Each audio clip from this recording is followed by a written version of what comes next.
नमो बुद्धाय. जय भीम. धम्म सकाळ. माझ्या सर्व भगिनींना मॅ इट्स अ मॅजिकल डे. तर बंधू भगिनीनं हे पहा, अशा प्रकारे माझी सकाळी सकाळी पूजा म्हणजे 5 वाजता, सकाळी पहाटे 5 वाजता अशी माझी पूजा चाललेली असते. बघा किती प्रसन्न वाटत आहे, किती मंगलमय वाटत आहे वातावरण. बघा हा माझा तथागता. तुम्हाला सांगू का, ही जी मूर्ती आहे ना, असंच काहीतरी बघा, आता प्रत्येकाच्या लाईफमध्ये काही ना काही स्ट्रगल होत असतात. तर काहीतरी स्ट्रगल झालं, अनुला नोकरी लागत नव्हती आणि मी पूजा केली होती आणि ही तथागताची मूर्ती होती. त्याने उचलली, आपटली आणि ती कचऱ्याच्या डब्यात टाकली. पण तुम्हाला मी काय सांगू या तथागताबद्दल, हा इतका करुणासागर आहे, इतका करुणामय आहे हा तथागत. त्याने ती अरे म्हटलं, "अनु करतोयस काय तू हे बाळा? असं नाही करायचं. हां, आत्ताशी तू कुठे तुझ्या आयुष्याची सुरुवात झालेली आहे." आणि त्याने मग ही मूर्ती फेकली, कचऱ्याच्या डब्यात टाकली. आणि मग मी तिथून उचलली. म्हटलं, "बाळा तसं नसतं. एवढ्यात कसं हार मारतो? आई लाईफमध्ये केवढे स्ट्रगल येत असतात. असं नसतं करायचं बाबू." आणि मग ही उचलली मी मूर्ती, माफी मागितली मी तथागताची आणि म्हटलं, "माफी माग, माफी माग." मग त्याने मागितली माझ्या म्हणण्यानुसार तथागताची माफी.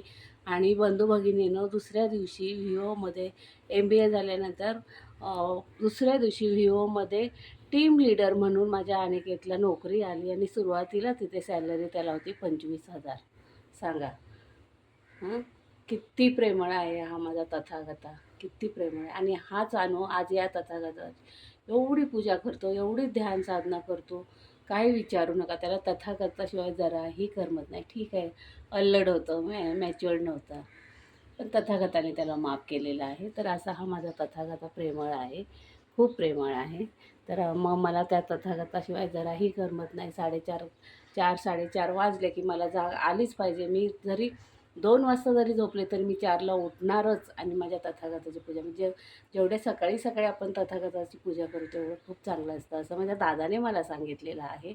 तर हे जे सगळे माझे संस्कार तुम्हाला दिसत आहेत हे माझ्या दादाचे आहेत. तर असं.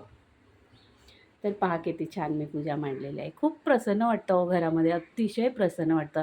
आणि आज तर एवढा आनंदाचा दिवस आहे माझ्यामध्ये, काय सांगू तुम्हाला. आज माझा नातू येतो आहे, माझा आयुष येतो आहे आज माझ्याकडे राहायला. तर आजी आई मी येतो तुझ्याकडे. तर म्हटलं, "अरे आयुष ये ना, किती दिवस झालं तू भेटला नाहीस मला, गावाला गेलास वॅकेशनमध्ये." म्हटलं, "आजी आज छाया, आजी मिलिंद बाबांकडे तू राहिलास, तिथे त्याला खूप प्रेम मिळतं." माझी छाया आणि माझा बापू त्याला इतकं प्रेम देतात, इतकं प्रेम देतात, की त्याला सुट्टी पडली ना पडली की तो धावत असतो इकडे कुठे नुन्याला. नुने हे सातारा जिल्ह्यामधील आमचं गाव आहे. खूप सुंदर आहे माझं गाव, निसर्गरम्य वातावरणात वसलेलं असं माझं सुंदर असं गाव आहे. तर मग तिथे तो नुसता मलाच पाठवा, मला पाठवा, मम्मा पप्पा चला मला पाठवा, माझ्या आजी आजोबांकडे मला जायचं आहे. तर खूप त्याला तिथे प्रेम मिळतं, जिव्हाळा मिळतो. आणि मग तो तिथे इतका रमतो की मग मग शाळा सुरू व्हायच्या टायमाला तर तो आलेला आहे. तर त्याला म्हटलं, "आयुष ये जरा बाळा माझ्याकडे भेटायला." "अगं आजी आई आलो असतो गं, पण आता माझे क्लासेस सुरू होणार आहेत." तर म्हटलं, "अरे बाळा 1 दिवसाने काय होत नाही, टीचरला मी सांगू का?" तर "अगं तसं काही नाही, तुझ्याकडे यायचं म्हणजे या टीचर मला खूप फ्रीडम देतात म्हणे. असं काही नसतं, टीचर मला कधीच अडवत नाही माझ्या आजी आईकडे जायचं म्हटलं तर. पण कसं असतं आजी आई, आता मी मोठा झाला." ते कॉन्व्हेंटच्या मुलांची भाषा बघा. आजी आई गुरुकुलला आहे तो. "आजी आई मी आता मोठा झाला अगं, मी 5thला गेलो, आता माझा अभ्यास वाढला, आता मला जास्तीत जास्त अभ्यास करायला हवा, मला मेरिटमध्ये यायला लागतं." असं तसं. "अरे," म्हटलं, "बाळा एका दिवसाने काय होणार आहे? प्लीज ये तू. ये रे, माझी रिक्वेस्ट आहे, ये तू." तेव्हा तो आयुष आता इकडे बँड्राला यायला तयार झालेला आहे. तर मग माझी सकाळपासून धावपळ चालली आहे. त्याला प्रॉन्स आवडतात, त्याला ओले बोंबील आवडतात. तर ते मार्केटमध्ये जाऊन ते मला आणायचे आहे, ते मॅरिनेट करून ठेवायचे आहेत. संध्याकाळी ऑफिसवरून येऊन मला ते माझ्या आयुषसाठी ते बनवायचं आहे. तर असं आहे मित्र-मैत्रिणींनो, हे पहा असं माझं घर आहे. गरिबाचं घर आहे. हे पहा. आहे का त्या घराला कलर? 10 वर्ष झाली PWD कलर देत नाही आहे, काहीच करत नाही, कसलीच कामं. ही खिडकी आहे बघा, ही खिडक्यांची अवस्था बघा. आता पावसामध्ये काय होईल सांगा, तुम्हीच सांगा. हे बघा, असं आहे. आणि हा बोधिवृक्ष आहे माझा. हे बघा, खूप सुंदर वाटतं. हे माझं किचन आहे गरिबाचं. मार्केटमध्ये गेले की पहिली खरेदी माझी शेंगांची असते. अतिशय आम्हा सर्व भावंडांना शेंगा खूप आवडतात. खूप म्हणजे खूप. म्हणजे माझे बाबा शेतकरी होते आणि त्याच्यामुळे आम्हाला शेंगांची फार आवड आहे. आणि शेंगा म्हणजे हे आमचं गरिबाचं बदाम आहे. काजू बदाम तुम्ही खाता ना पौष्टिक म्हणून, तर हे आमचं शेंगा म्हणजे आमचं गरिबाचं बदाम आहे. हे पहा किती सुरेख आहेत शेंगा. मी बाजारात गेले की आणि माझा संदीपही तसंच आहे. त्यालाही शेंगा, मक्याची कणसं फार आवडतात. जे जे मला आवडतं ते माझ्या संदीपला आवडतं. तर आता हे चिकूसाठी मी आंबे आणलेले आहे, दशेरी आणि केशर आणलेला आहे. तर त्याला वाटलं तर हापूस आंबे पण आणेन आणि त्याचा हे बनवेन रस. त्याला रसही फार आवडतं. तर बघूया राहिलाच तर मग तो बनवता येईल त्याला रस. तर असं आहे आपलं हे गरिबाचं किचन.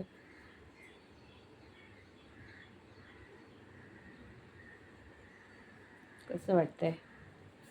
सर्वात महत्त्वाचं म्हणजे हे पूजा कशी वाटते तुम्हाला? मी पूजा जे म्हटली आहे ती बघा किती छान वाटत आहे, प्रसन्न वाटत आहे ना बघून.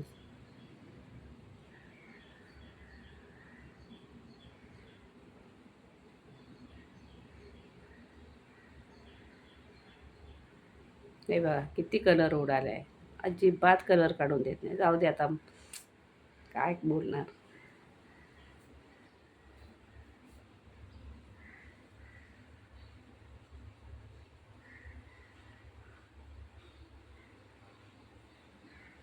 आणि ही आमची लोलू.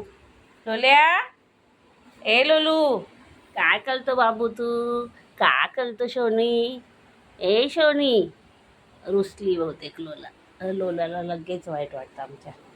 तिचं म्हणजे कुणाचा लाड नाही करायचा, फक्त लोलाचेच लाड करायचे आमच्या. बाकी कुणाचाही लाड नाही करायचे.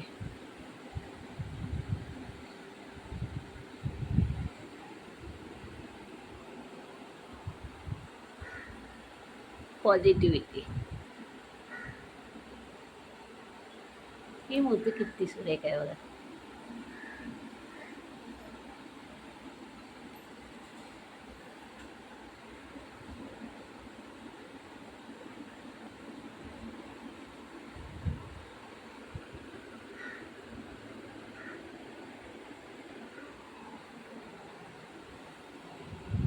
त्या दिवशी अनिकेतला टिफिन आणायला गेले होते.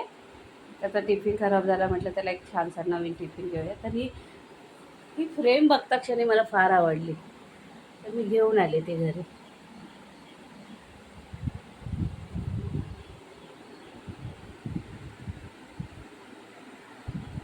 माझे बाबा बॅरिस्टर झालेले.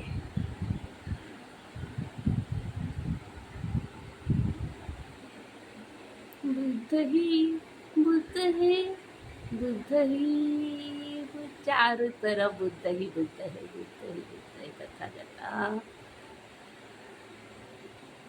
भरभरून दिले माझ्या तथागताने मला.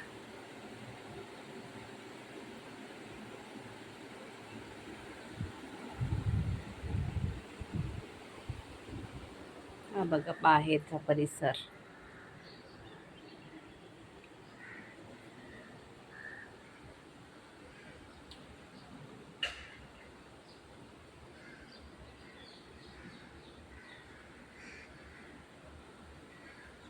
असं प्रसन्न वाटत आहे ना सकाळी सकाळी.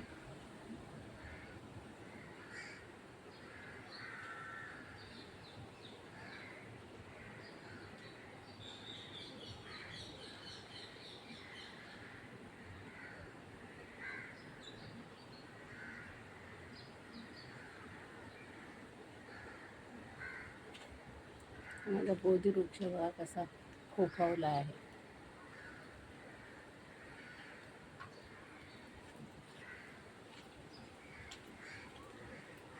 तुलसी मैया